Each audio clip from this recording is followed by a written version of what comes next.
श्री कृष्ण भगवान जी ने कहता है, एक गांव था। उस गांव में एक बुजुर्ग व्यक्ति रहा करता था। उस बुजुर्ग व्यक्ति का 8 लोगों का परिवार था। श्री कृष्ण जी ने कहता है कि एक बहन और 6 भाई लोगों का परिवार था।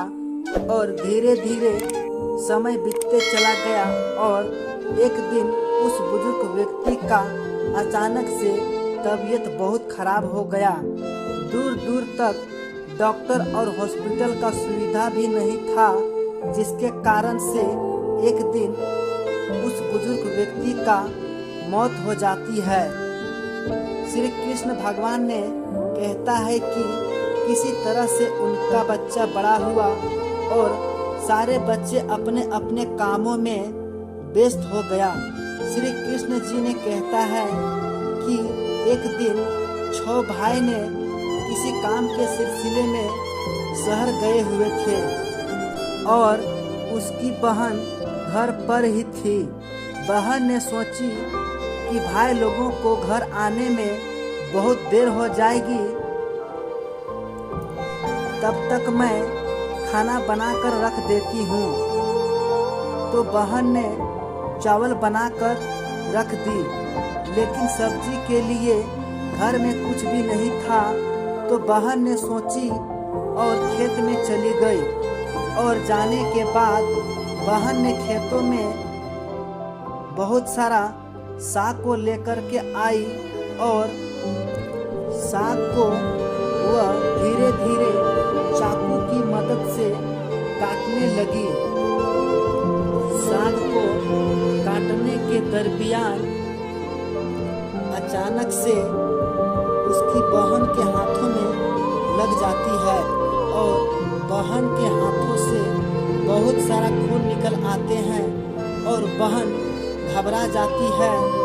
भाई लोगों की डर की वजह से कपड़े में ना पोंछकर अपने खून को साग में ही पोंछ देती है। और शाम को जब भाई लोग घर पहुंचते हैं तो सभी एक साथ बैठकर खाना खाने लगते हैं। लेकिन उस दिन खाने में कुछ अलग लग रहे थे। तो खाते खाते बड़ा भाई ने पूछा, बहन आज तुमने खाने में क्या क्या मिलाई है? ये बातें सुनकर बहन घबरा गई और घबराते हुए बहन ने पूछा कि क्या भाई आज खाना अच्छा नहीं बना है क्या? भाई ने बोला, नहीं नहीं नहीं बहन, खाना आज बहुत स्वादिष्ट बना है, तभी तो मैं पूछ रही हूँ। बहन ने ये बातें सुनकर बहुत खुश हो गई और अपने भाइयों को सच बता दी। और उनमें से 5 भाई लोग बहुत ही लालची किस्म के आदमी थे। भाई लोगों ने सोचा कि बहन का खून इतना स्वादिष्ट है तो बहन का मांस कितना स्वादिष्ट होगा। और भाई लोगों ने अपनी बहन को मारकर मांस खाने की तैयारी बनाने लगे। लेकिन जब छोटे भाई को ये बातें पता चली तो छोटा भाई बहुत दुखी हो गया और ये बातें उनको मंजूर नहीं थी। लेकिन छोटा भाई कुछ कर भी तो नहीं सकता था, क्योंकि बड़ा भाई लोगों का आदेश था। और भाई लोगों ने अपनी बहन को एक सुनसान जंगल में ले गया और एक बड़ा सा पेड़ में चढ़ा दिया। और भाई लोगों ने कुछ दूर जाकर अपने तीर का बाण चलाने लगा, लेकिन बहन को एक भी तीर नहीं लगी। लेकिन छोटा भाई नहीं चलाना चाहता था, लेकिन बड़ा भाई लोगों का आदेश था। और छोटे भाई की तीर की बाण से बहन की मौत हो जाती है और छोटा भाई बहुत दुखी हो जाता है। और भाई लोगों ने अपने छोटे भाई को बिना रस्सी के सहारे से लकड़ी लेने के लिए जंगलों में भेज देते हैं और छोटा भाई जंगलों में जाकर बहुत रोता है। उस बच्चे को रोते हुए सुनकर वहां से एक सांप निकलता है। सांप ने उस बच्चे से पूछता है कि तुम क्यों रो रहे हो। बच्चे ने अपना सारा दुख सांप को बता देती है। सांप ने बोला कि मैं तुम्हारा मदद करूंगी, तुम लकड़ी को एक गट्ठर बना लो। मैं लकड़ी में लिपट जाती हूँ और तुम जाकर धीरे धीरे लकड़ी को रख देना। और छोटा भाई ने लकड़ी को लाकर रख दिया। बड़ा भाई लोगों ने उस लकड़ी का बंडल देखकर हैरान हो गया। तभी बड़ा भाई ने छोटे भाई को छेदा किया हुआ घड़ा दिया का एक बर्तन दिया और बोला, तुम जाकर पानी लेकर के आओ तालाब से। पानी लेने के लिए तालाब में चला गया छोटा भाई और तालाब में जाकर के छोटा भाई जोर जोर से रोने लगा।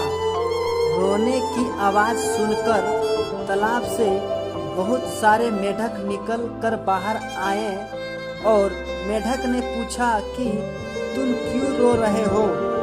उस बच्चे ने अपनी सारी परेशानी और दुख को बताई। मेढक ने बोला, मैं तुम्हारा मदद करूंगी, तुम पानी को भर लो, मैं बर्तन की छेद में चिपक जाती हूँ, तुम जाकर धीरे धीरे रख देना। और वह बच्चा तालाब से पानी लेकर कर आ गया और सभी को खाना खाने बैठ गया। लेकिन छोटा भाई कुछ दूर में जाकर बैठकर खाना खा रहा था। बड़ा भाई लोग अपनी बहन का मांस को खाता तो छोटा भाई नदी से जाकर के मछली मार करके आया था तो वह मछली को ही खाता। खाना खाने के बाद सभी कोई सोने के लिए चला गया और छोटा भाई सारा बर्तन को जमा करके हड्डी को फेंकने के लिए चला गया और वहाँ हड्डी को एक टीला में डाल दिया। कुछ दिन बाद वह टीला से बांस निकल आया और वह एक साधु गुजर रहा था। उस बांस को देखकर साधु बहुत खुश हो गया। एक बांस का काटकर वह अपने लिए बांसुरी बना लिया और बजाते बजाते उसी गांव में भीख मांगने के लिए चला गया। जब साधु बड़े भाई लोगों के घर में पहुंचा भीख मांगने के लिए तो बांसुरी बजने के लिए बंद हो गया। लेकिन वह साधु छोटे भाई के घर में पहुंचा तो बांसुरी से अच्छा धुन बजने लगा। तब तक बहुत शाम हो चुका था। साधु ने बोला छोटे भाई से कि क्या मैं आज तुम्हारे घर में रुक सकता हूँ। छोटा भाई ने बोला, हाँ क्यों नहीं साधु जी। साधु ने अपनी रात उसी छोटे भाई की घर में बिताई। सुबह होते ही वह साधु वहां से चला गया और वह अपना बांसुरी को लेगने के लिए भूल गया और वह बच्चा दूर दूर तक बांसुरी देने के लिए साधु को तलाश किया, लेकिन साधु कहीं पर भी नजर नहीं आया। उस बच्चे को बांसुरी को लाकर अपने घर में अच्छी तरह से रख दिया और अगला दिन वह अपना काम करने के लिए चला गया। शाम को जब वह वापस घर पहुंचा तो उसका घर का काम सारा किया हुआ था। वह बच्चा हैरान हो गया कि आखिर मेरा घर का सारा काम कौन कर दिया है। इसी प्रकार कुछ दिन बीत गया। वह लड़का सोचा कि हम आज काम पे नहीं जाती हूँ, आज देखती हूँ कि मेरा घर का सारा काम कौन कर देती है। वह छुपकर देखने लगा कि उस साधु के बांसुरी से एक मक्खी निकलकर बाहर आती है और वह आखिर एक लड़की का रूप धारण करती है और उस घर का सारा काम करके बांसुरी के अंदर जाना चाहती है। तभी उसका छोटा भाई पकड़कर वह छोटा भाई पूछता है कि तुम कौन हो जो मेरा घर का सारा काम करके उस बांसुरी के अंदर चली जाती है।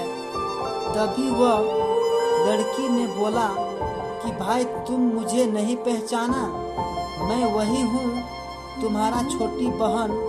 ये बातें सुनकर वह छोटा भाई खुशी से पागल हो गया और वह लड़का बोला कि मुझे यकीन ही नहीं हो रहा है और दोनों एक साथ हंसी खुशी अपना जीवन बिताने लगे। दोस्तों, ये कहानी आपको कैसा लगा हमें कमेंट बॉक्स में जरूर बताना और इस चैनल को सब्सक्राइब कर लेना ताकि अगले वीडियो का नोटिफिकेशन आप तक पहुंच सके।